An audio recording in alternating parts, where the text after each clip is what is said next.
In today's video, I just want to talk about some of the things that goes on in marriages that maybe you, if you're married or you're looking to get married, you probably haven't even looked at yet. So, what we want to do is we want to talk about certain subject matters. This is not exhaustive. This is not saying that it's a complete wherewithal, but think about marriage in the sense of what problems are arising in marriages that if people just stop a lot of times and just really, really get it together, and be honest with each other, they could just about hammer out whatever's going on. Okay. Number one, I want to talk about marriage not having the lack of love, but the lack of understanding. Okay. It's not about the lack of love, but the lack of understanding. And sometimes if you'll stop and really pay attention to your spouse and pay attention to who you are, you'll discover how are you listening to that your loved one? How are you listening to your partner or your mate? How are they really coming across to you? What barriers do you have? A lot of times you can have barriers that, hey man, hurts and issues and different things that's blinding you from seeing where your spouse is coming from. And a lot of times that's the reason they hold those retreats. My wife and I, we do retreats because each year we may go through some things and have different issues and heavy conversations that when we make it to the retreat, it brings us back to reminding us why we got married and why we love each other, why we've been together, and that's not a one-time thing. But what we discovered is that it's an ongoing thing, okay, that you keep working with each other, keep hammering out whatever's going on, because a lot of time love is not the problem. It's that understanding. Where's she coming from, man? What is she talking about? Where is he coming from? What is he talking about? How do I really get to know that individual? Sometimes my wife and I, even after the period of time that we've been married, she'll sit back, man, and say some stuff, man, and make a point of view on something, man, I have never heard about. And therefore, I'd be like, man, I'm trying to understand where she coming from. And vice versa. She's trying to understand where I'm coming from. Now, you put all that together and tell me what type of dynamics you're going to get then. Yeah, you're going to get some explosions at times, some pure explosion. See, when you're in a blended marriage like me, there is some difference in rearing your children. She had children way before we got married, okay? And they were young adults at the time. In other words, these are not babies. These are young adults. They're able to take care of themselves. And yes, there's a difference there in the rearing and what's being said to each other. And misunderstandings will happen, okay? And they'll happen quickly, okay? Number two, love is proven by meeting needs, okay? See, you can say whatever you want to say, but when it gets right down to it, people still have needs. They have desires. They they got wants. They got all kinds of things. Not so much as the want, but the needs. Okay. She need to be told she loved. She's loved at times. She need to be shown that you're concerned about her as a man. Okay. I'm just hopping on men a little bit because we can be pretty macho. Our egos can get there to the point where we'll miss our wives' need or our spouse needs. Okay. Now, if we don't take this subject of needs serious and prove to them that you can be trusted in the time of need, then you're going to lose ground with her. You're going to lose favor with her in certain areas. In certain areas, she's just going to say, whatever, when really she's supposed to know that you're going to be right there for her. She needs to know that you're going to take care of business. You're going to handle things in the way that they should be when it comes to her. You're going to respect her. You're going to show humility towards her because you want to meet her needs. And sometimes some guys may say, well, how I know what needs to meet? Well, you need to ask. First thing you need to do is ask. And then you can determine whether it's a want or a need, And it's very important to ask her, do you see that as a need or do you just see that as a want? Okay? Because if it's a need, I'm going to make sure it happens. With all my power, with everything I got in me, I'm going to make sure that it happens. But it has to be that need that really shows her that you care about her. She'll get by with that want. The want, she won't sweat it. But that need, oh man, you missed that, brother. It's over with. Man, it's over with. Okay? So begin to address the need much quicker and sooner than a want. Okay?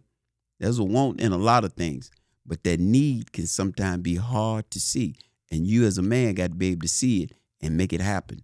And it's vice versa with the woman. She has to be able to see your need. She has to be wanted to meet your need in order to build this honesty within the marriage, within everything that you all are doing. She got to want to deal with that. Okay? Number 3, honest communication prevents resentment. Honest communication prevents resentment.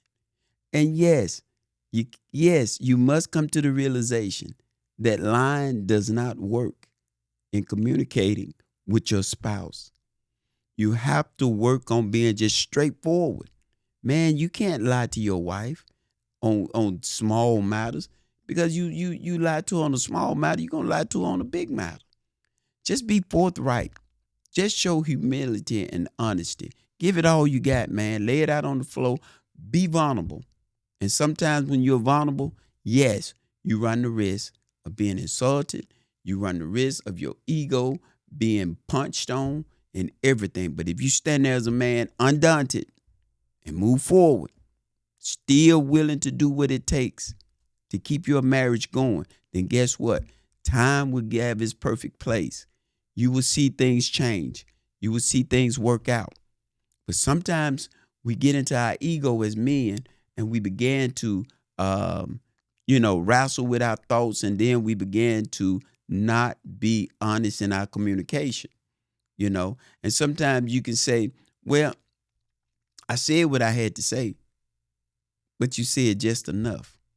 And you're not being authentic in your communication, which means you're not going to be honest in your communication. And that's tough, okay? And a lot of men get caught up right there by not honestly communicating, being showing humility and honesty, And sometimes, if you come from that era that I came from, man, it's not easy, because we come from that macho, that ego era, okay? And when you come from that era, it's a tough one anyway, okay? That's neither here nor there. Now, number 4, great marriages choose to service over self, okay? Great marriages choose to service over self. You have to stop and see that, okay? When you are selfless in your service to your wife and to what she desires and what she needs, then guess what? Eventually, she's going to have to deal with it. She's going to have to come to terms and grips with it, I've seen some guys get in some pretty bad situations with women, you can have a woman, man, that a lot of people look at and say, man, this girl just ain't no good for you, man. And, guys marry her. But there's strong men out there, man, I've saw in life that are so strong that she can't even break him. She can't make him turn to the left. She can't make him turn to the right. And eventually, man, she has to submit to him. See, a lot of times she's looking for love. And when a man done everything he can do for her and she can't get it out of her, then guess what, man? It ain't you. It's her. Okay? When she can't get going out at night and getting with a fella or whatever, and you looking like a guy that ain't got it together. I'm talking about this heavy stuff that goes on in a marriage. I'm talking about some deep stuff that goes on. When you stay undaunted as a man and you keep your position as a man, it ain't nothing she can do. Because you ain't bending. You're leveraging that situation. Now, keeping your marriage together, if that's what you desire and that's what you want, hey, that's on you. Can no man tell you how to handle your marriage? Can no man tell you what to do with your marriage?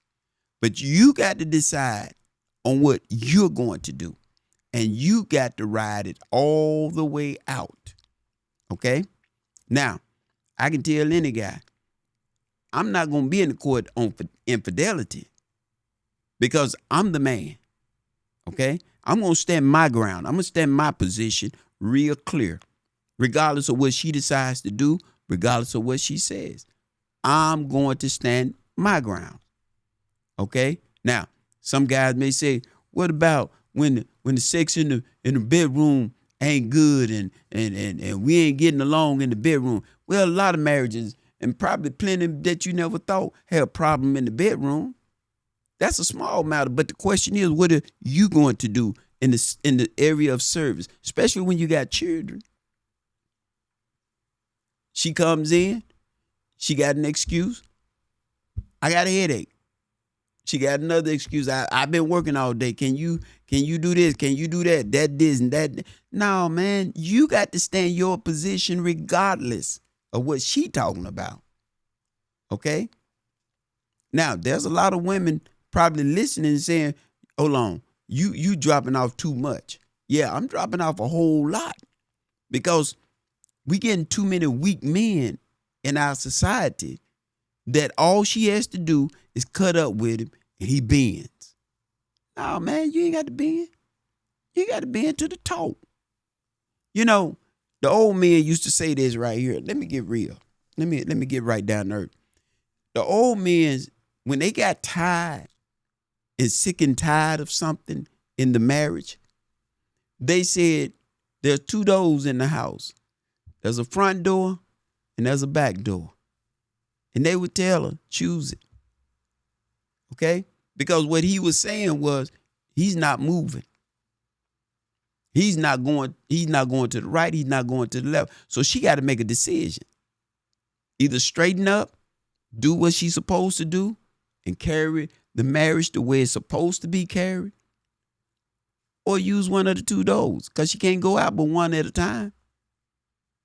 You know, so problems can be solved. All she has to decide is, I'm going to stay right here and work through my marriage. I'm going to stay right here, do what I got to do. Somewhere in there, there's a solution. There's something that can be done. There's something that can be said to alter the marriage and solve whatever problem is going on and calm the fights down. Get rid of the fights, because they're probably nothing more than a misunderstanding. That's how you got to decide what you going to do. You ain't got to stay in the fight. You ain't got to keep the problem. Just make a decision. Now, selfishness is the hidden marriage killer. When the man, if you are a man, I'm going to tell you this right now. If you operating in selfishness, okay, you're going to kill the marriage. Point blank. I don't care what man is sitting where, if he's operating in selfishness, he's going to kill the marriage because he's full of himself. He got an ego. Women wasn't made to take care of our egos. The woman, we take care of the women. Well, what if she's selfish? Well, you remember what I told you? If it get too far out, what the OGs used to say, there go a front door and there go a back door. Now, choose which one you want to use, because I ain't dealing with this no more. You got to understand where I'm coming from.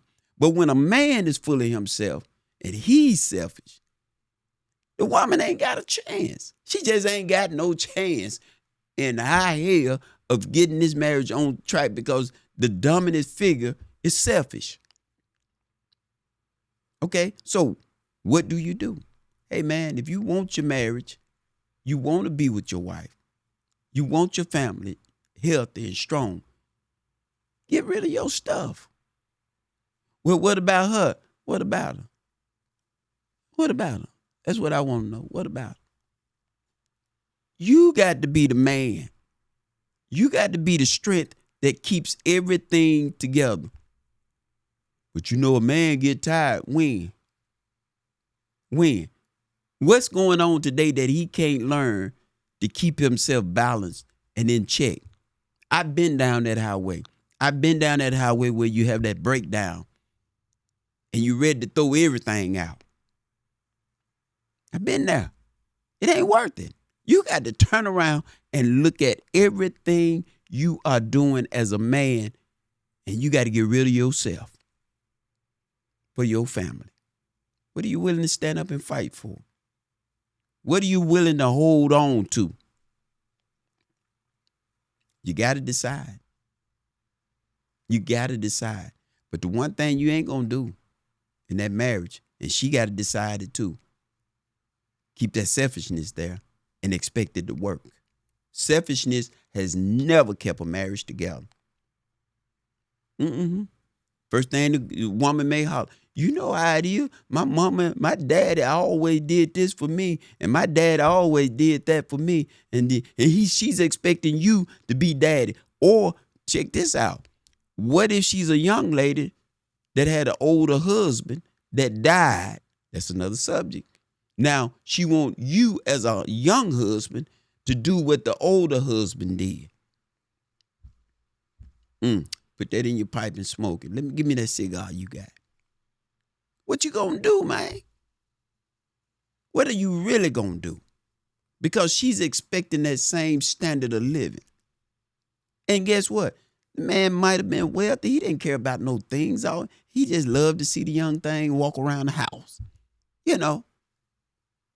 But she's selfish as it relates to you and the marriage. And now you don't know what to do. Okay? I'm not telling nobody to point no nose at nobody. But what I am saying is a lot of time in the marriage, you're going to have problems of selfishness, real deep-seated selfishness. Yeah. And people got to get outside of themselves, man. People got to let go and be accountable for what they're doing, what they're saying. You know? So, before we go today, if you like this video, subscribe, make some comments this week. Work on your marriage. Talk to your spouse. Think about where you at. Leave a comment and let me know what went on, what happened, what really, struck the nerves of the chord, And if you need some more people or some more help, hey, why don't you seek some strong advice, with some trustworthy counseling. Hey, it may be an in-law that's been trying to get hold to you. It may be your mother or father that's been trying to talk to you. So leave that comment right there. So share this video with somebody that may be going through so that they'll get some practical understanding and teaching and know where I'm coming from in real life. Okay? Until next time, be blessed.